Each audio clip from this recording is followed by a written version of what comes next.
Welcome to Sports Saved My Life. My name is Clayton Freck, and I'm the CEO and founder of Angel City Sports. We know the power of sport to change and, in some cases, save lives. We hear these compelling stories every day, and we created this show to share them with the world. Enjoy the show, and remember to like, follow, share, and comment. Today, it is my honor to welcome adaptive skateboarder Oscar Loreto Jr. to the show. Oscar, a true SoCal boy, born in Hollywood, raised in Linwood, and lives in Downey. He was born a congenital amputee, missing his left foot, left hand, and fingers on his right hand. Now 35 and a husband, father of two, he's been skateboarding since he was 15. His accomplishments in the sport of skateboarding are far and wide, and he's traveled the country to grow the sport of adaptive skateboarding. He's connected to almost every skater in the country in our space. He's competed in every adaptive skating event over the last decade plus. He came in first at the first three Extremity Games. He's competed at the Vans Warped Tour and Park Series, for the Sheckler Foundation Skate for a Cause Tour, the 2019 X Games, Do Tour, and he's come to the Angel City Games and a bunch of other things. His sponsors include College Park, Etnies, Smoke and Fire Restaurant, Legends Sports Shop, Bones, Chronic LB, Pain and Relief Center, FP Insoles, 187 Killer Pads, G-Source, and Sticker Wallets. I think he's got the most sponsors of anybody on the show so far. He went to Cal State Long Beach, has a degree in filmmaking, currently works for Spectrum as a media management operator. He also is a documentary filmmaker on the side. I got to keep going here. He also works with nonprofits across the country, including Amy Purdy's Adaptive Action Sports, the Sheckler Foundation, USA Skateboarding, Adaptive Skate Collective, and of course, the Challenge Athletes Foundation and Angel City Sports. Listen, and we're already in conversations of how to grow the sport, especially in Southern California, even more. And what I love about Oscar is, listen, you can tell he's not just an athlete. He's a real ambassador, an advocate for the movement. In fact, I would say he's one of the real leaders behind the movement of adaptive skateboarding, and he's trying to get skateboarding into the Paralympics. So, welcome to the show, Oscar. Thank you, Clayton. Thank you for that revered intro. I appreciate that. I try to do it right, man. I try to do it up. All right, man. So first question, easy one for you. What does it mean when you hear the title of our show, Sports Saved My Life? It resonates. I think it resonates. It definitely resonates because I think it's relatable. And a lot of people out there, whether you're a professional athlete, or a recreational athlete, some form of sport either help mold you to the person you are today, or literally saved your life, which is, I think is awesome. Where do you think you'd be without sport? That's a great question. I've been asked that before and pondered that before, and I honestly can't answer that. I don't know. If I didn't have a sport, AKA skateboarding in my life, I don't think I would have as many accolades as you just mentioned a bit ago. So I definitely do credit skateboarding to just, molding and changing my life. Yeah. Well, hopefully you wouldn't just be like a bum on the side of the street. Probably not. I mean, maybe just. Now you never know, right? Yeah. Life takes some weird turns. All right. Yes. So who are you? How do you describe yourself in one sentence? Ooh, that's a great. I've never been asked that one. I guess I'm just a child skateboarder at heart that enjoys having fun and had to mature and learned how to just deal with life challenges along the way. All right. Great answer. All right. So let's go into childhood. Where'd you grow up? What was childhood like? Did you have siblings? What kind of kid were you? Did you get in trouble? Right. I like to say, I feel like I had a pretty normal childhood. I have one older sister.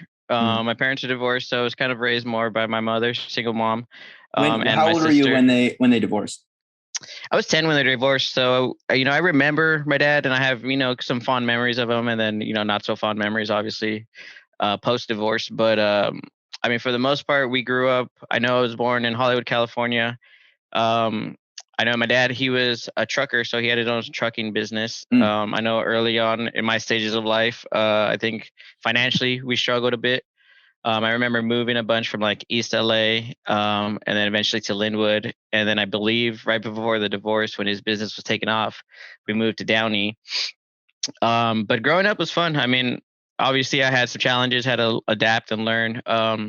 Going through school was interesting. Didn't get ostracized or bullied as much. I mean, I got made fun of and stares and things of that nature because of my hands, but I learned quickly, how to do things and fend for myself and manage things. And a lot of it is really just from the work ethic and, things my mother and sister instilled in me growing up that I just, what was the took age on my own. difference? And What was the age difference in your sister?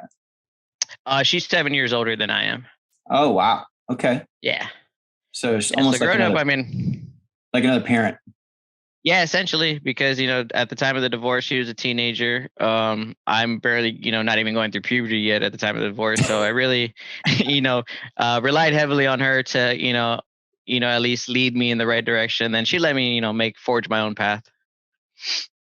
Gotcha. All right. So talk to me about the disability journey. So give a little more detail into how you were born and sort of what happened in utero, and kind of walk me through a little bit of the medical side of your story. Right. So from my understanding, what I've always been told is that it's a congenital birth defect that when I was in my mother's womb, amniotic bands wrapped around my left foot and my 9 out of 10 fingers, preventing development. I was born in '86, so I know there wasn't, the ultrasounds technology wasn't as up, as they are today, obviously. But so obviously it came out. It was a bit of a surprise, I think, to the parents. But through, just love and everything, they treated me the same, and just doctors, I think, approached my parents saying that, your child's going to have difficulties, quality of life might be different, the same kind of story I'm sure many, parents of disabled people, of children get. But I think like most of those parents, my parents persevered and tried to give me the best quality of life that they could. And they did that. I think growing up, I mean, like I said, childhood wasn't that gnarly for me. The only instances I could remember that were like, the blemishes were being made fun of. Let's say having to go to buy Velcro shoes instead of shoes with shoelaces. So my mom, had the trust and confidence that I can, just strap my own shoelaces, screws together while at recess or if something happens at school. So it was like, are you able to tie a lace shoe? Yes, I am. It took, no lie, like maybe till I was 15 to learn, really. Yeah. Just because, like I said, I'd always, maybe growing up, not until I was a teenager where I cared about my looks and like, what shoes I was wearing, that I started like buying shoes with shoelaces. Prior to that, my mom and I would always just, but like I said, just buy the Velcro or the slip-on Vans, which is funny that I always tell Vans people that like they created, I think in my book, the first adaptive shoe because they didn't have any shoelaces. So I know, and adaptive clothing is a real thing now. Finally, right? Yeah, exactly. So yeah, so it was just that. But yeah, it took me a long time to learn how to tie my own shoelaces. Growing up, if I did have any issues with that, the friends that were my real friends at school did help me along the way of like, tying a shoelace during recess or helping me button my pants as a third grader because, I couldn't do it. So, yeah. And let's go back a little bit more on the amniotic band syndrome. So that was a real thing historically, but are you aware, like, is it kind of fading out that it's not as prevalent these days? That's my understanding, but I don't know much about it. That's my understanding as well. I myself would love to team up with some hospital or medical researcher to see that, because I know I've asked my mother, if it was something maybe, I know now that, I've seen through 2 pregnancies with my wife, like I see the drugs that they offer. So I was always curious, if it was something my mother took or the doctors gave her while she was pregnant during labor. Because I know I've seen some cases where I think people that have the same similar hand issue that I have, they were blamed on a drug. I don't know exactly what drug back in the '80s that they were administering. Yeah, so I don't know if there is a called thalidomide babies, I think, that had a similar disability to the amniotic band kids. Right. And it was certain countries that really used that drug. I think that's what it was. But talk to me. What have your parents said about the early days after you were born and, maybe the early part of your life where did they know anything about disability? Where were they getting resources? And, listen, I went through that journey as a parent, and there was a distinct dark period for me where I really didn't understand what was possible for my child. And and I didn't know what was possible even for me as a parent. So I was really in this mode of questioning everything. My wife and I were. So like, what do your parents say about those really early days, and how did they get out of that? I think they felt the same, doubts and questions that you and your wife may have had. But my mother credits the Shriners Hospital, I guess, really assisted her in educating her of what my life and what could be like. Because I know right after birth, they did a bunch of surgeries on my hand to help give more dexterity, I think. So I know, I remember my youngest memories is like crying, or at least, from family photos as well, baby photos, is that my mom rechanging my bandages on my hands. So I know Shriners definitely helped her a lot in educating and showing that what's possible and, what can be done with, prosthetics and things of that nature. Yeah. No, that's great. And you mentioned that you got made fun of at a few points in life. And I do think that's kind of, unfortunately, par for the course for many of our kids coming up. If it's not straight out bullying, it's real close to it. How old were you when you experienced that? And what was your way through that emotionally? I remember as young as kindergarten, just being made fun of, or the biggest, I think, it probably wasn't until maybe 5th or 6th grade when sports did kind of become a factor where it's like, all right, I enjoy playing basketball or whatever, but I'd get picked last on the team because of my disability, because people thought I couldn't hold a basketball or shoot a free throw or shoot the basket or shoot the ball to the basket. But yeah, it was in middle school for sure were the first big instances of like seeing that like, okay, there's going to be some kind of hurdle I'm going to have to get over here. So you're a little bit of a unique amputee, which is you've got upper and lower. What gives you what creates the most challenges for you? The upper or the lower? Oh, that's a good question. I mean, I guess if I had to pick between the two, it would be. See, I don't know. That's a good question. Or maybe just walk me through the unique challenges to your upper limb differences versus your lower limb differences. Because I think that's my son Ezra has a little bit of the same. He's got a different left hand and he's missing the leg, and it's kind of unusual. Yeah, it is. I guess I would have to say it'd be my upper if everything with my lower is okay. For example, if I don't have any pressure sores on my leg where it prevents me to wearing the prosthetic, I will be fine. And then the upper extremities are the most challenging, whether it's, carrying multiple groceries out of the car or tying my kids' shoelaces that, could be done in a minute, right? By most people, or 30 seconds. But me, I might take 5-10 minutes and they get, impatient. But vice versa, like if I can't wear my leg because of a pressure sore, and this has happened to me in the past where, I've got to either roll around in the wheelchair or not wear my leg because it's swollen, for a couple of days, like that hinders and makes things a lot more difficult than, than not having fingers at sometimes. Yeah, that makes a lot of sense, because at the most fundamental level, mobility has to be solved. If you've got mobility problems, then everything else sort of goes to the side. I remember hearing from one of the docs along the way around Ezra's journey, which is the hand difference will be the most challenging part. That people are more accepting of a limb difference, a missing leg, than they are of a hand that looks different. And I've even heard people say when you greet a new person, you look at their eyes and their hands. Yeah. I would definitely agree to that. So it's kind of an interesting twist. And I think upper extremity amputees have a different journey than the lower guys. And, you got both. So. Right. Yeah. You're a Yeah, definitely. unicorn. There's been a myriad. Yeah, there's been a myriad of instances where people don't want to shake my hand because I outreach it and they just see the claw-looking hand and they're like, oh, so. Totally. Yeah. No, I mean, listen, this is part of what we do and why we do it, right? We gotta knock down those stigmas. It's no big deal. Yes. Exactly. So I think we're getting there, but we still got ways to go. Yeah, there's a lot of work. Yeah, there's a lot of work still to do. A lot of work. So talk to me. So I'm really, really fascinated with self-confidence, and I feel like there's a lot to be learned from, especially congenitals like you, because you just had to deal with it your whole life. And so talk to me about your self-confidence level through your youth and even into adulthood. Where were those high points? Where were those low points? And maybe kind of what were some of the causes along the way?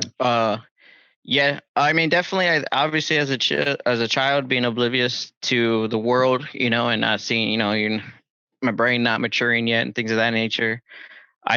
There was no issue growing up, right? It wasn't until, like I said, middle school was probably the first low point waves where I finally realized, oh, okay, these kids are making fun of me because I'm missing, I don't have 10 fingers like everybody else, and so then, obviously after adolescence, it was a little bit of an upward trajectory because I'm finding my self-esteem is building. I find, skateboarding, I find my group of friends that don't make fun of me as bullies and things of that are actually friends that, they want to learn about me and find out my interests and hobbies and talk to me as a regular person. So let's just walk through the dates. So when you're around 10, you moved to Downey. Correct. So that's still pretty young. Yeah, still pretty young. I think a lot of disabled congenitals probably are forced to, I don't want to say mature, but are forced to deal with heavy life decisions kind of pretty early on, For sure. Right? Yeah. No, you're 100% right. Yeah, you're gonna be a lot more mature than a typical 10-year-old. So, but by 15, you're saying you had found skateboarding, kind of found your groove. Is that right? Okay. So from that point, but those gap years, maybe through the junior high, there was tougher moments in there. Yeah, throughout those junior high years, there's definitely tougher moments where it was a roller coaster of like, oh, I feel good, going to carnivals or, the school plays and things of that nature. But then like the little things that can ruin a day where, like I said, like just being picked last on the basketball team or whatever, or not making it the team or the tryouts because, whether it's an adult person, that doesn't understand disability, just sees it. It's like, oh, just, oh, never mind, here's the, just let them try out as a pity card team, but not really like going to take it seriously. Yeah. Not really give you a look. Right. Exactly. Or a fair assessment of like what my capabilities really would be. So yeah, there's a lot of that between high school and then during high school, similar instances. And I'm not gonna lie, it really was until maybe early adulthood at 18 that I finally was, embracing my disability and walking around without my hands in my pocket, finally wearing shorts around, lifelong friends that knew me for years and didn't know I had a prosthetic leg because I would always wear pants. Come on. Come on. I swear. I don't even believe this.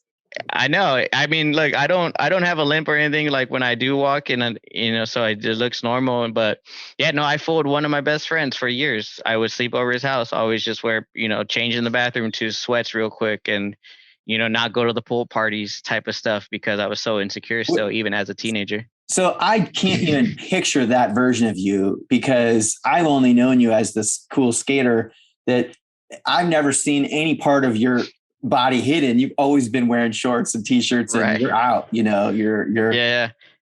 Yeah, it was really, I credit just the post high school and then, going into college where I was like, I met somebody that just kind of inspired me to just be open out there and be the catalyst to hopefully, there's somebody younger that could relate to in the same way that I related to him. And this person was John Comer. He was the one that kind of helped me get out of that shell and that funk. And like, I was like, all right, yeah, let me wear some shorts while I skate. Let me see, how the response is. So it wasn't really until like early adulthood that I finally was an open book.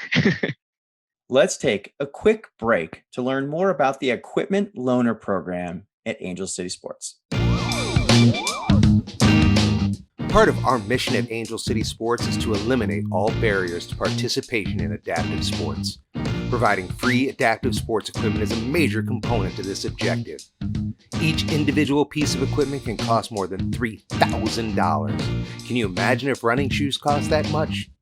So we're building an inventory of adaptive sports equipment to support our clinics, competitions, partner programs, and to loan out to emerging local athletes.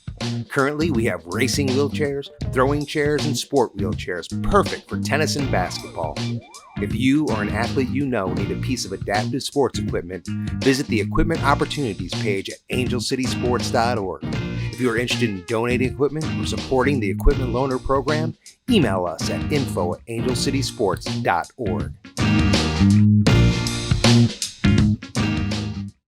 So let's talk a little bit about, before we slide into sport, I want to talk a little bit more about your parents and the journey, and what was their parenting strategy or philosophy with you? Because I'm assuming your sister was not disabled. I'm assuming they didn't know much about disability, nor did I. So what was their strategy? Did they coddle you, give you different rules to your sister? Were you allowed to get away with stuff? Or did they just sort of play it straight with you? My mom definitely played it straight with me. My sister will attest that being the baby of the two, I got away with more stuff, and I think most older siblings will say the same. And I mean, I think culturally we had a different dynamic. I mean, I know as the male Latino in the family, I think my mother, especially as a teenage, like at 16, 17, 15, I was able to stay out longer, than my sister was at that age. And I think that's just more of a stereotypical, mother, like, have the girl come home and then, okay, you're a boy, you could fend for yourself type of thing. But yeah, my mom definitely just approached it with the same parenting style I think that she was raised with some modifications, obviously, and then just let me be who I was be. And she, like I said, her and my sister just instilled in me early on that, don't get deterred by what people say about you or to you or look at you, and just go do what you want to do. And if, you think you can do it, go make sure and practice how to do it. So that motto kind of just stuck with me. So if there were paths in those gap years, let's say 10 to 20-ish, where you were kind of maybe going down an emotional, road, they were there to kind of lift you back up. Oh yeah, definitely. Yeah, they were. Them, my cousins, my uncle, my uncles, a lot of them that I looked up as father figures, and definitely cousins of mine that were the same age as me or a couple years older, definitely helped along those years for sure as well. In addition to my mom and sister. Yeah. Okay.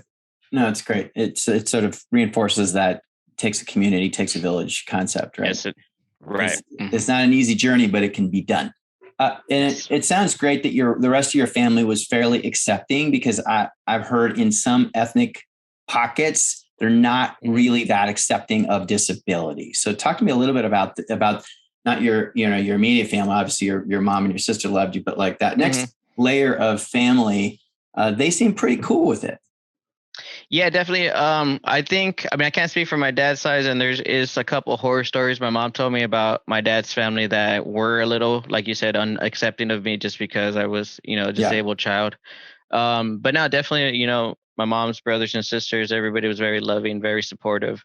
And like I said, I just have great memories where they were always helping out, babysitting me while my mom worked, helping my sister and I with school, or my uncles helped me, he taught me how to drive a car and like learn and work on cars with him because he's a mechanic. So definitely like getting those lessons of trying to teach me to be hands-on, trying to, teach me how to fend for myself or cook for myself and things of that nature. Yeah, they definitely didn't coddle.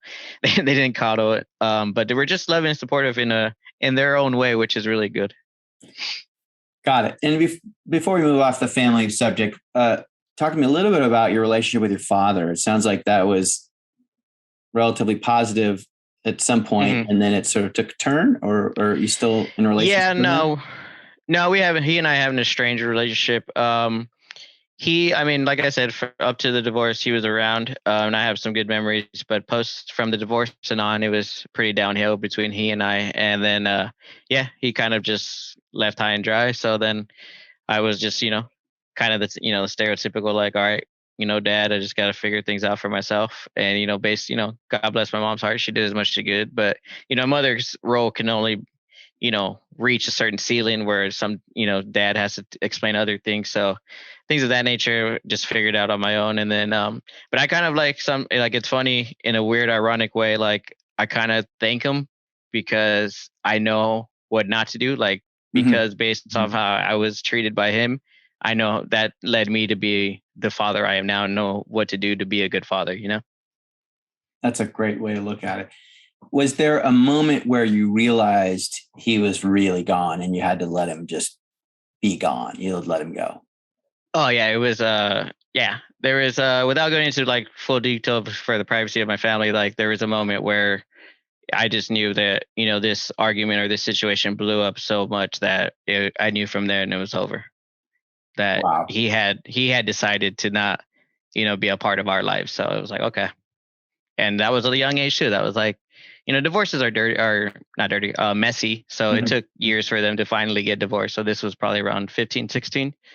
But I hadn't really seen him since I was 11. So. That's tough. Yeah. Thanks for sharing. I'm my parents divorced almost exactly the same time as yours did. And, it just creates a really unique journey for kids and, it does. And, I'm going on my 20-year wedding anniversary, in a couple of weeks. So I'm hoping that I've permanently learned the lesson, of that. Right on. Yeah. But all right, so great. Thank you for the childhood. Last question on childhood.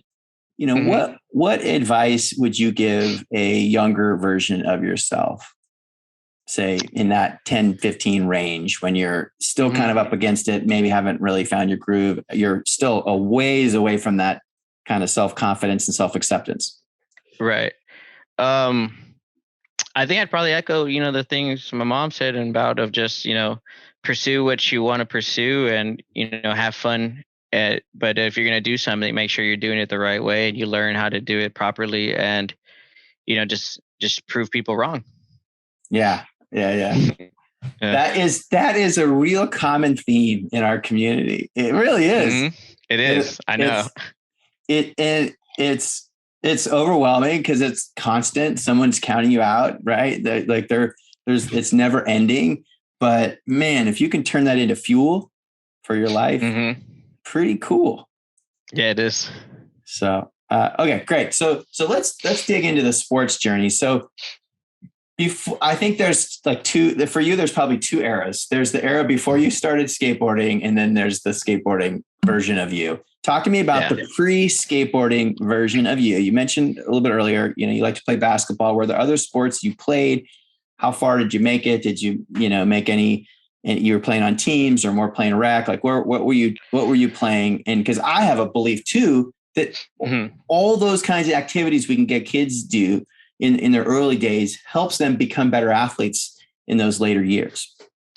Oh no, definitely. Yeah, I agree with that assessment for sure too. So like I mentioned, basketball. I'm a fan of baseball. I wasn't really keen on playing it in my youth because of the bullying or, hazing from other kids, because it's a funny story. I mean, obviously in hindsight, and I'm a big proponent of if you can't laugh at yourself, if there's no point, you can't take life too seriously. But as a child, I'd always in, 6th, 7th grade playing baseball, I'd swing the bat and the bat would always just fly out of my hands, obviously. So, after that, it was basketball and then soccer. Soccer was really the biggest sport that I did. My mother signed me up for AY, so I did that for a few years. And then really was probably going to pursue it if I didn't find skateboarding in high school, because it was either in high school try out for soccer or just go skating with my friends after school. And I picked skating with my friends.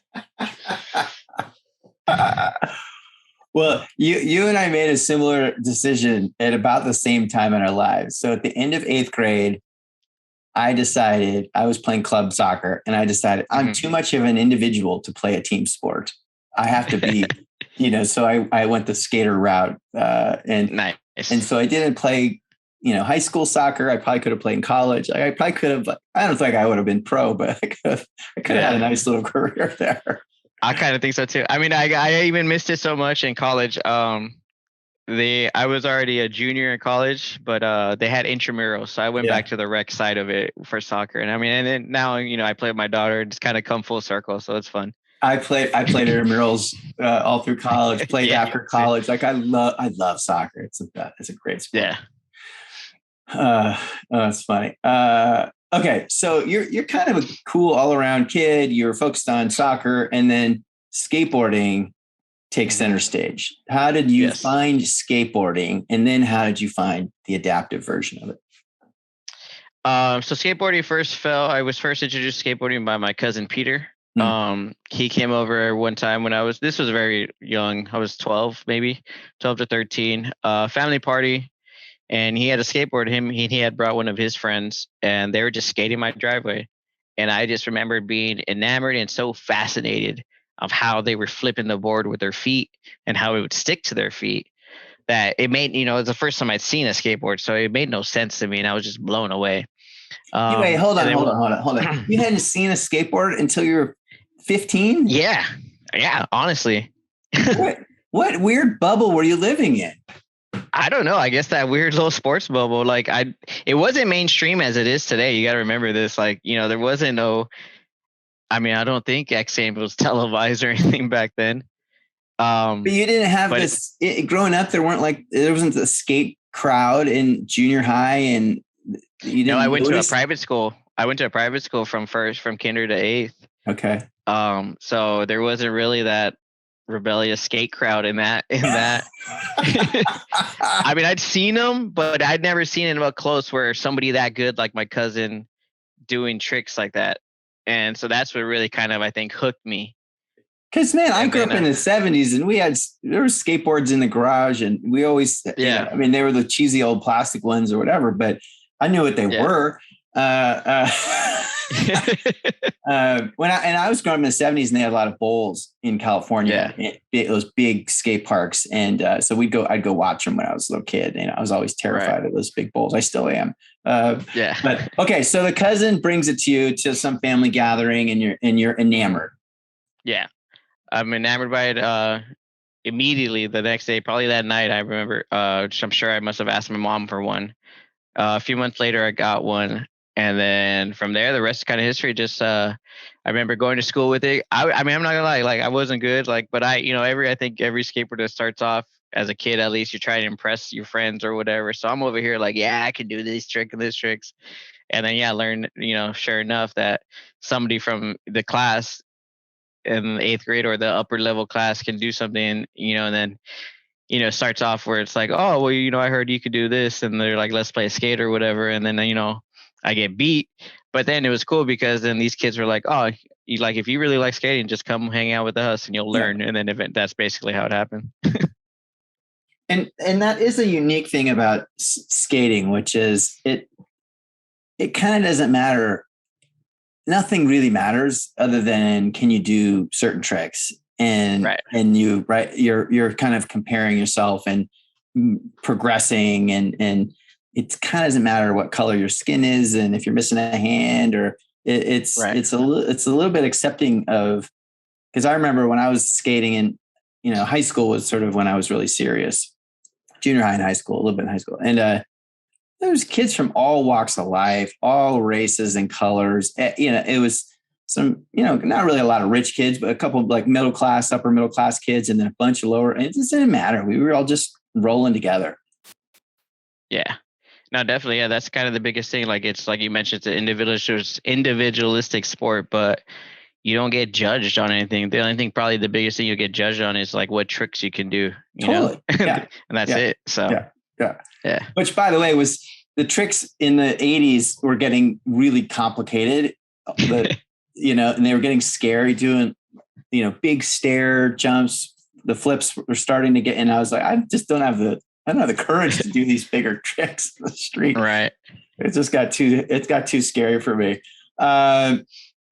Okay. And then there's a moment where, and it's maybe fast forwarding a bit, but at some point you see John Kohler, and that is the beginning of your journey in the adaptive skateboarding world, right? Yes, definitely. Because I honestly, and I imagine, and I've, from being in the disabled community and the adaptive community, that knowing, I think, it's a common motif where most, adaptive athletes think they're the first, of their kind, right? Like I honestly thought I was the first kid with one leg with a prosthetic that was stepping on a skateboard, Yeah. that was pushing regular or pushing Mongo at the time, to be honest. Um, but obviously I wasn't. And Yeah. yeah, so seeing Comer's first like magazine ad in CCS I was blown away. I was like, whoa. I was like, if this guy with one leg could do it, then like, all right, there's some hope for me. Maybe I was like, oh, maybe I should give this skateboarding thing a try and try to learn these tricks. So just for people that don't know this world, because I want your episode to help people understand where skateboarding has come on adaptive side. Give us a quick profile on John Comer, because I got his little documentary early on too. So he was an inspiration for me. I exchanged a bunch of emails and texts with him for a while there. And, I kind of didn't know what I was looking for because it was so early in my journey. So I have a little bit of connection to him, but share with our listeners, who was he and what did he mean to the community? So John Comer was, so at 4 years old, he lost his leg in an accident. And then he kind of like this way, sport saved our life, skateboarding saved his life. He basically was the first adaptive pro skateboarder. Before adaptive was even coined, he was out there with a prosthetic leg, breaking the barriers and the molds of what a handicapped person can do. And his discipline was vert skateboarding, so on the big half pipes. But he became pro, and he basically, in my opinion, paved the way and pioneered the path to where adaptive skateboarding is now, without beknownst to him, because he never really, although he's an advocate for it, before, in his later stages of life, but when he was pro, he wasn't out there holding adaptive clinics or anything like that. He was just doing his thing, skateboarding. And, like I said, unknowingly to him, he was impacting dozens of kids like myself that were looking up to him because he had a prosthetic limb. And yeah, I mean, I think some people just sort of stumble into advocacy just by being who they are and doing what they do. But if I remember correctly, he was, he did contests and competed against pros. And I don't know, he ever did incredibly well. I don't know if he won contests, but he would skate with all the pros at contests. There wasn't an adaptive division, right? He just was in it with everybody else. Yeah. He was just in it with, exactly. There was no adaptive divisions. He was in it with everybody else. In his documentary, Tony Hawk, I think, credits just seeing him skate. And then, not even like at one point he was skating so well, Tony says that he forgot John had a prosthetic leg.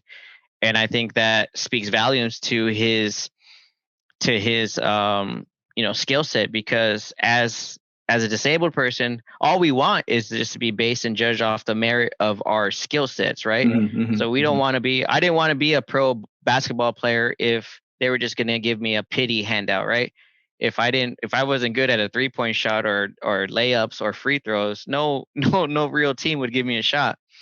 But with the difference between skateboarding is that, John was so good at what he did on the vert ramp that the merit that his peers judged him on, was just that, was the skateboard. It didn't matter that he was missing a leg. Like, they didn't care about that. It wasn't until after the fact that they thought like, oh, that's actually even gnarlier, and we're not going to base it off that. But like the fact that he can do these XYZ tricks without a foot is just mind blowing. It's so crazy to think about that. And I remember watching it. I still have this video somewhere, but I remember watching it. What? This is, and now I really have an appreciation for how hard everything is on a prosthetic. And, just he gets that much more credit. And so and he passed away fairly recently, right? Yes, he passed away in 2019, December of 2019. Okay. And did the skate community, I mean, obviously, I guess it's right before COVID. It's right before COVID. No, we unfortunately did not have anything for him, but we are having a John Comer Memorial this October 9th in Dallas, Texas for him, though. Oh, that's great. Yeah. I'd like to take a quick break to show you how you can get involved as a volunteer with Angel City Sports. Are you interested in supporting Angel City Sports? We're seeking volunteers to help organize clinics and events, as well as support our athlete outreach efforts, marketing and media, and even fundraising and development. All skill sets and backgrounds are welcome in support of our mission to provide free adaptive sport opportunities for children, adults, and veterans with physical disabilities or visual impairments. For our younger athletes, we welcome you to join the Angel City Youth Leadership Council. Middle and high school age students are eligible to join the Youth Leadership Council, where you will learn about the disabled community by working side by side with our athletes and acquire important skills such as teamwork, leadership, philanthropy, and event management. To sign up for our volunteer newsletter and stay up to date on all upcoming opportunities, visit angelcitysports.org. Talk to me about where we are today and maybe a little bit of the journey that skateboarding has taken to get where we are today. But I think there's been some evolution, right? WCMX has sort of popped up as a thing along the way. And how organized is this sport when you think about, rules, equipment, classification? Like, where is the sport in its sort of evolution? So in the evolution of adaptive skateboarding, I think right now it's still young. It's definitely not in infancy stages. Maybe 10, 15 years ago it was, because, you back then, let's say just 10 years ago, you would have an adaptive skate contest, and maybe there'd be a max of 5 competitors. Now we're looking at upwards towards at least there's 20 competitors on average, and sometimes even more. And then, as you mentioned, there's an influx and the disciplines are growing under the adaptive skateboarding umbrella. And one of them is WCMX, which is an acronym for wheelchair motocross, which was coined by Aaron Fotheringham, who basically has spina bifida. He skates in a wheelchair. He basically, knowing his story, he credits, I believe it was his brother or a relative, that BMXs took him to the skate park in his wheelchair and just kind of encouraged him to roll down the ramps in his wheelchair. And then from there, he pioneered that, which to my knowledge, I don't know. I mean, I'm assuming there might have been somebody else before him that, tried to put their wheelchair in the skate park. But Aaron was kind of the one that broke the mold and, was doing hand plants in a wheelchair in the skate parks on a quarter pipe. So yeah, the help of that and the influx of that demographic has grown the adaptive skateboarding movement. And so today, I mean, there's a plethora of nonprofits that support WCMX and adaptive skateboarding that host contests and clinics. And right now, like I said, we're at a young stage. We still need a lot of organization and more recruitment and numbers as far as classifications if we do want to take that leap to get it and apply to the Olympic Games. Well, let's talk about that because you brought it up. So for skateboarding to make it into the Paralympics, now it did make it into the Olympics, and we got to watch the Tokyo Games this year, which was really cool. I think the athletes, represented well. Yeah. But to make it into the Paralympics, what are those next things that need to be done, behind the scenes to grow the movement? Do you need more athletes across the world participating? Is it a lot more about the classification and grouping of the athletes? Like, what are the next things that are required to make that leap, you think? So I'm learning all this, since the last 3 years. So the organization, the biggest hurdle is going to be participation numbers. We need more individual skateboarding in order to classify it, right? Because you have a plethora of disabled people, like you mentioned, like myself, where I'm upper extremity and lower extremity amputee. So the cool thing is that action sports within the Paralympics has already kind of their foot is in the door. And so we're going to kind of lean and mimic a lot of what the snowboarding classification has, because they are similar to skateboarding in that regard. But right now, behind the scenes, we just need more participant numbers across globally, because one of the other requirements is that there has to be a minimum number of other countries with the same numbers of adaptive skateboarders.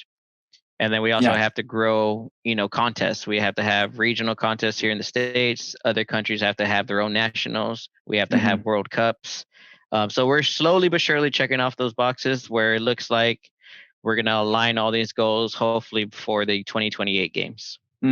Okay. And when do you see retiring from the competitive side of this? I see myself retiring from the competitive side as soon as my body tells me it's a wrap. And I humbly was kind of given that harsh reality this past May at Dew Tour, just seeing the competition field and how much younger everybody is. And don't get me wrong, I'm still fun. I still have fun. Gonna do it as long as I can. I wish Tony Hawk's 50 something skating, so I hope I can continue to skate at that age. But realistically, I'm going to try to train my body and, I'm going to give it a shot at least, if it goes through 2028 and if I could skate, I'm going to compete if I can. Yeah. But I also have, the contingency plan to be there as the mentor or the coach or, for the younger generation as well. Yeah. Yeah. Yeah. I mean, that's an incredibly important role. What would you say is the highlight of your sort of competitive skate career, so far? I think there's a few highlights. I mean, being kind of at the inaugural events for adaptive skateboarding events like Extremity Games and X Games and Dew Tour, definitely are I hold near and dear to my heart. To me, though, it wasn't even a competitive thing. The biggest highlight was the Sheckler Foundation tour that we did in 2019, where, for 2 weeks we traveled the country raising awareness about adaptive skateboarding. And then they had their program of Be the Change and giving out the grants, which was super cool. But to me, it was a highlight because they kind of assisted in letting me live out my pro skateboarding dream of touring and being around pro skaters like Ryan Sheckler and Fabrizio Santos and David Reyes and Chaz Ortiz and going to these stops. And, I know there was a bunch of kids, came up and asked me to sign their board, but I know they probably didn't know who I was, but it was just the fact that you're in that atmosphere that I could be oh, cool. All right, I experienced it. I could check it off the bucket list, Yeah, man. It's it was like your own skate tour. Yeah, it was. And then with Dan and Amy and Adaptive Action Sports, we were able to do that in 2010 when adaptive skateboarding was still in its infancy stages. So it wasn't as big crowds as it was with Sheckler, but I mean, it was still same feeling, the same thing. And that's kind of what helped me.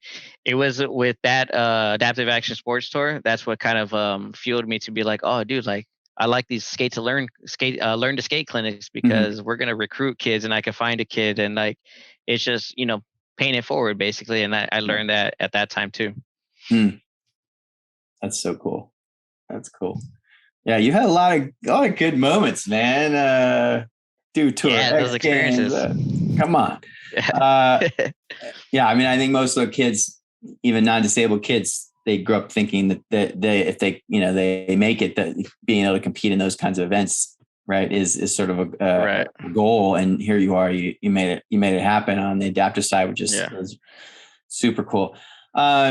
All right, give me a little bit of your career journey, because you mentioned it before the show, the importance of Spectrum and kind of bringing you in, and because I don't know that everyone appreciates how hard it is for a person with a disability that is obvious, amputee, spinal cord injury, whatever it is, to get a job. Right. I don't think people understand that. And you're an incredibly talented, passionate, amazing human being. I mean, I don't know how long I've known you, but it's been a long time. Thank you. So what was that journey to get that job like? And what was those, I mean, did a lot of doors shut on you? And then, just kind of give me a little bit of the career journey. Yeah, no, definitely. The career journey was not easy, to say the least. It definitely was. Skateboarding attributed to it though, because it's funny because right after high school, originally as a child, I wanted to be a veterinarian. And I can't pinpoint exactly what it was in high school, but I recall it being in high school. Kind of another harsh reality that I learned was, I think I forget what class I did, but I think it was like science. We're in biology and we're dissecting a frog, and I couldn't hold the scalpel. I couldn't hold the needle. Like, and I kind of was like, dang, if I can't do this, I don't want to be like killing somebody's pet, if I do go through the veterinarian track and like, miss the vein or whatever, or like, so I think that kind of came to that harsh realization in high school. And I was fortunate enough though that I was already kind of deep into skateboarding and had actually kind of stolen my sister's video camera and started making videos with my friends. And then, senior year came around. I kind of was getting more into the filmmaking and was like just through skate videos. I was just learning all my stuff just from watching skate videos. Yeah. And then graduated high school. And then basically it was kind of ultimatum for my mother. It was like, you're either going to go to college or you're going to go work, right? If you're going to live at this house rent free. And I was like, okay. I didn't want to work. So I was like, okay, I'll go to college. I'll go to college. And, I was like, oh, okay, let me just go learn how to make real movies then. So that's what kind of like led me towards the direction of filmmaking. But were you a good student in high school? How did you just decide to go to college like that? And most people don't just. Yes, I would. Yeah, I was a good student in high school, and it was really more of the encouragement and push from my mother, of whether it's threatening or not. But basically, if my sister and I came home with bad grades, we were punished. And not corporal punishment, but it was like punished. But what would be a punishment if you didn't get good grades? Just grounded. She took away my PlayStation for like a month. I remember one time, and that's when or for a whole summer, and I was like, all right, I'm gonna have to like ante up and pass this math class and like do stuff, do better at my schoolwork. All right, so you go to school, get your degree in actually documentary filmmaking, right? If I'm correct, and then. Right. How long does it take you to land the job at Spectrum, and what was that journey like? It took a while. So post-college, it took a while to land a legit studio job like I did at Spectrum. I was fortunate enough to do this internship in Commerce, California, that kind of taught me the ins and outs of television. And it really was the guy running it, Daryl Layden, was really the first person that didn't really look at my physical attributes and say, oh, he can't do it. He kind of was like, all right, if you want to try it, here you go. This is the program. This is the 50-pound camera you're going to have to carry on your shoulders. These are the buttons you're going to have to use. This is what you're going to have to do.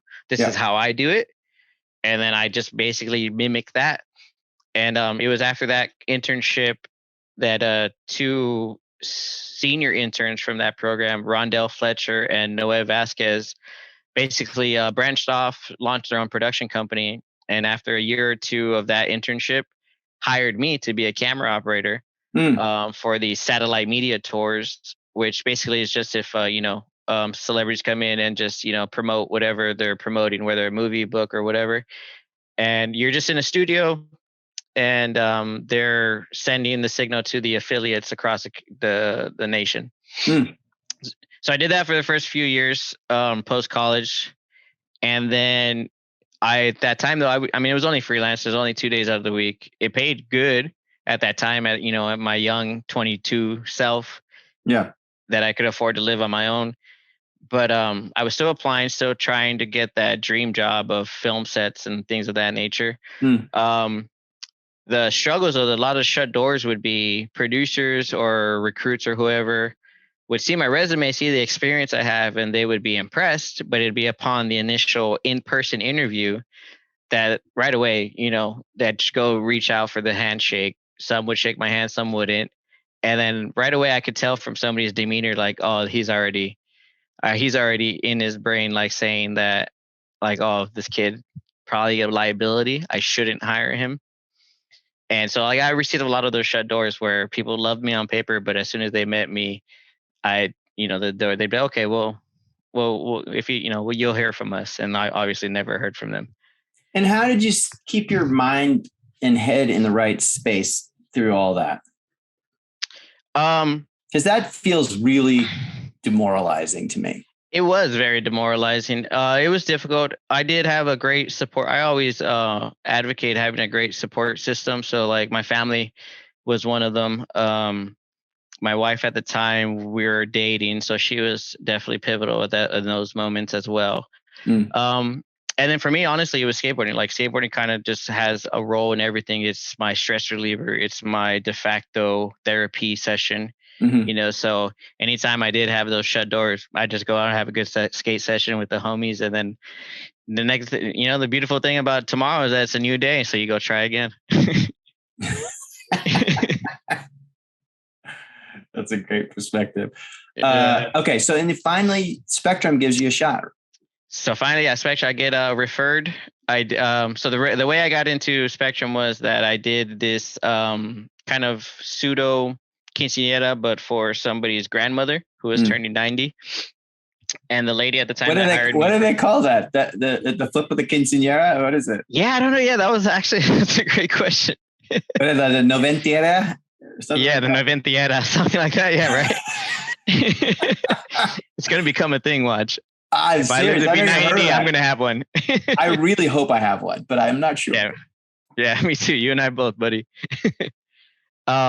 So she hired me for that gig, and the lady she had spent years at Telemundo, and at that time, Spectrum was still Time Warner Cable, but they had a Spanish side of the network at that time, and the vice president of the Spanish side of the channel knew the lady. Her name is Gigi. And she basically just referred me, said, "Hey, I got this kid. He needs a job. He just became a father. Like he's looking for a stable income." And they're like, she was like, as a favor of me, just give him an interview. So I went in. Pablo Uquirza was the vice president at the time, and basically just asked for my story. He asked for my resume. I had a copy of my reel ready there, and I think based off the great reference, he kind of liked me. He asked me what my work ethic was like. I just, explained to him that I'm a doer. I'm a go-getter. I'm not afraid to ask for help. If I need help, if I don't understand anything, I'm not going to fake the funk and, lie to your face that I know how to do X, Y, and Z when I don't. And so he, basically through that conversation, called in his lead editor, Dylan Osborne. And then Dylan asked me another series of questions, and then looked at Pablo and said, kind of gave a nod. And then Pablo was like, "All right, when can you start?" And from there, I was just, my jaw dropped, and I was like, "Today you want?" And he was like, "How about on Monday?" This was like a Friday. So I was like, "Okay, sure." That's fine. I'll take the weekend. Oh my God. And then from there, started off freelance, and then was just worked my way up to become staff. And when was that? How long ago was that? This was 2013 when I became, when they hired me as a freelancer, and then I became staff in 2016.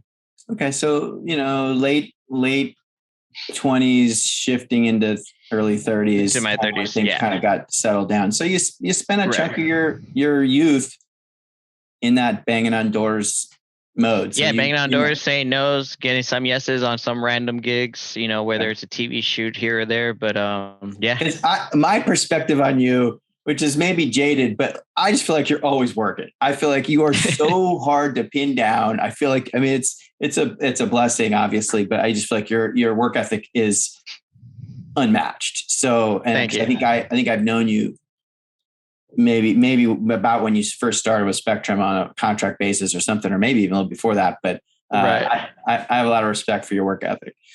Thank you. I appreciate that. That's probably also too that becoming a father, where I knew I was like, dang, I got to make some money, and I'll just go take whatever odd job I got to get right now.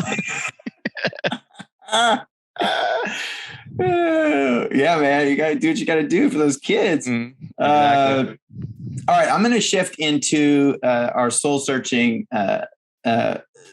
section of the show, and you can kind of be pretty rapid fire on this, but let's have some fun here. What's a fun or interesting fact that I don't know about you? Fun or interesting fact you don't know about me? Let's see. Let me think about this. I'm also really good at video games. I did kind of probably know that about you, but that's good. We haven't talked about it. It's all good. Yeah. Let's see. Fun or interesting fact. I don't like cheese, and it's a weird cuisine thing, and it's easier to lie and say I'm lactose intolerant, but I'm just a picky eater. Okay. One of my kids didn't like cheese for so long, and it really made it hard to feed him. And now he's eating cheese again. Well, my mom jokes with that to me because she said, like, your whole, first half of your life, you had quesadillas every day. And I was like, oh, maybe I got burnt out. I don't know. So true. Right. Okay. What has your disability taught you? My disability has taught me to persevere and to not be able to not take life too seriously, and to also not judge a cover by its book as well. Okay. That's nice. What would you call, I think I know the answer. What are one or two lightning bolt moments in your life that you've experienced where you were maybe going this way and it was like, oh, I need to be going that way? Lightning bolt experiences. Well, definitely. I mean, I answered one earlier. It'd be the going from like wanting to be a veterinarian to the TV production track that it did as a career. But I can't hold a scalpel. Yeah, that I can't hold a scalpel, or probably shouldn't be shooting up this needle if I can't hold it. That's good. Yeah. What about me and your wife? Yeah, I would say me and my wife. Or actually, me and my wife, but encompassed into as adolescence because of my disability. This was part of like the downward or the low points that we were talking about earlier. I was always fearful that I would never get married or find a wife or a girlfriend because of my disability. Sure. So that was one big lightning moment where finding, true love, basically, that, wasn't fake or whatever. Like, I'm not, financially, I'm not rich or nothing, right? So like, I think I always try to think like, oh, if I was rich, would any girl fake it to be like, oh yeah, I like disabled people, but I just want your money, right? Type of thing, like the gold digger in a sense. But like, that's not happening right now. Yeah, I know that because I'm not a millionaire. So I'm just like, all right, that situation won't ever happen. So what can I do? And it was really, it was just cool that, I've been on bad dates before where girls have straight up just flaked because I sent a picture, and it's just me like with my, my hands, and they see my hands, or they see my MySpace photo, and they were like, oh no, I don't want to go out with this guy. Things. You're dating yourself with the MySpace photo. Yeah. Yeah. Exactly. Okay. What have you learned from your mistakes and failures? Ooh, that's a good question. I've learned a lot. Let's see. I've learned not to judge books by their covers. Yeah. I've learned follow-ups are crucial. I've learned to just basically approach everybody and everything with respect and accountability. That's nice. I like that. Yeah. What brings you stress? What brings me stress? Oh man, that's sheesh. It could be a list. Yeah, right now, what brings me like if you ask me right now today, currently, what brings me stress is my kids growing up. Like my daughter just turned 10, like she's talking back. So that stresses me out. Sometimes like finances still stress me out. Sure. And then if I have a bad like leg day or hand day where, something's not going right, like I'll have days where I don't drop anything out of my hands, right? Or and then I could go the next day and I'm, fumbling everything, or I'm tripping over my leg, or, I'm having a pressure sore day or week, and, things of that, stress me out like that, little things. I got you. What about any mentors that you haven't already talked about? Let's see. Aside from my family and John, my wife, definitely, she's on there. She's my biggest other mentor that supports and like advises me. The skate community, I mean, there's a lot. The pros, Ryan Sheckler is really great and humble and a great advocate and somebody I could lean on. Let's see. I'm trying to think. I think my teachers in high school and college, the ones that like kind of I gravitate towards, and they were the ones that were kind of the encouraging force behind some things in my life. I definitely, shout out them for sure. And it sounds like you had a lot of good teachers along the way, which is great. Yeah, I did. There's a couple that weren't so great, but I mean, and like I said, kind of like with the situation with my dad, like I think you've got to go through those bad experiences in order to flip that as a positive and be like, all right, I kind of thank you for being that jerk to me at that time, Yeah. If you can take the lessons from it, it's good. Right. I'm gonna assume skateboarding's at the top, but what are your passions? Yeah, skateboarding is definitely up there. Right now, my passion is aside from skateboarding, obviously my family, my kids. Video games has always been another, escape right there with skateboarding. I like filmmaking is my passions. Art, creating art, sports, and then just living. Just living's a passion of mine. That's great. What do you think your purpose is, Oscar? So why were you born the way you were? Why have you had to go through this life of challenges? I've pondered heavily on that, and I think my purpose, really dawned on me, and kind of like the epiphany I had was teaching the future generation of adaptive skateboarders. Yeah, because it really was that first clinic that I did with Dan and Amy that, I was maybe only 19 at the time, but like not even being a father, not even knowing I wanted kids, like I just knew that like this is kind of my calling. Like I should be able to show these kids that if I could do it, you can do it. And if, it doesn't even have to be skating related. Like you just take these lessons that skateboarding can teach you and you apply it to other facets of your life. I mean, that's a great purpose. Yeah. All right. So to wrap up the show, I give you the microphone. Anything you haven't covered, any shout outs, life philosophy, whatever you want to drop. Mike is yours. Oh, thank you. No, I just wanted to say thank you to, there's too many people to really list off, but everybody's got a place in my heart, and they know who they are. That's helped me, and that that's been along with this journey with me, and the journey's not over yet though. So just keep an eye out, and we're gonna make more strides, and we're gonna make more equality. And I just want to shout out Catherine Beatty. Catherine Beatty and Nick Novicki with the Disability Film Challenge. They've kind of opened my eyes too, and have helped me learn a lot of things.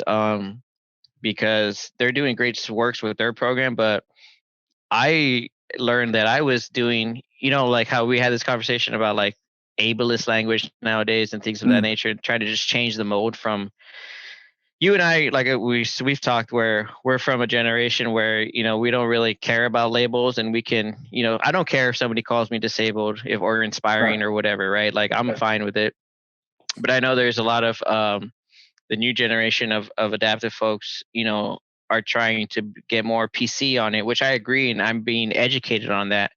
So I think that's real cool. And I bring this up because I just had an experience this past Sunday where I went to Six Flags Magic Mountain for my daughter's 10th birthday, and they didn't let me on the rides because I didn't have 3 fingers, according to them. So, but by the way, they wouldn't have let you on there with the prosthetic either.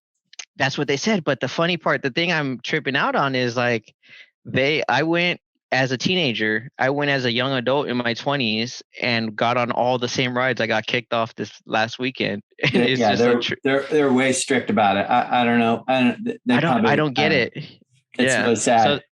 So that kind of reignited my spark of like wanting to be a bigger advocate for the disabled community, because we just want to strive for equality. We just want that same equal access that our able-bodied counterparts experience. And and I think that that goes for all facets of either whether in the workforce, sports, or anything. So Catherine's kind of been the Pandora's box for me on that, and I'm just trying to be a better advocate now.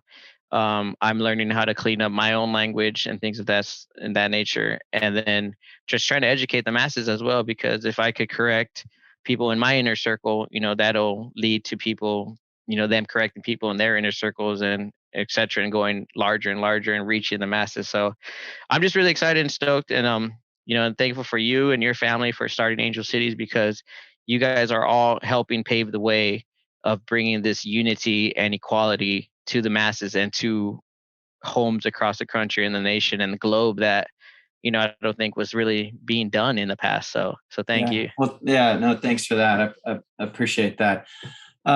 Where can people follow your journey? They could follow. I'm on Instagram at Oscar Loreto Jr. Twitter's same, Facebook Oscar Loreto Jr. And then follow USAskateboarding.com right now. I am on the board of directors as the Paralympic athlete representative. So right now, we're putting in a lot of work trying to get skateboarding in the Paralympics, and we need as much support as possible. And if you know any relatives or anybody that wants to skateboard, it's not too late. It's never too late. It doesn't matter how old you are. Just hit me up and we'll get you guys going. Yes, and let's do more work together with Angel City and get that going. We can put some muscle behind it. Listen, Oscar, from the bottom of my heart, thank you for your time today. It was a pleasure to unpack your journey. And what I love about your journey is how aware you are of the need for you to lean into the advocacy side of it. I know you're a leader. I know you're an organizer. You're behind the scenes on so many things, but watching your evolution as an advocate is really, really powerful. There will be a day where you got to hang that skateboard up at least, a little bit. And I think having you stay engaged with us and stay in it as an advocate and a mentor is going to mean a lot to that future generation. So just thank you for everything you've done for the last 15 plus years, and let's keep it rocking going forward. I appreciate that, Clayton. Thank you so much. I appreciate that, man. And listen, next episode, we've got multi-sport athlete Matt Brewer, who moved to the mountains, moved to Utah to get closer to skiing and mountain biking. And so we're gonna go through Matt's story and his multiple identities. So check that episode out, and we'll see you soon.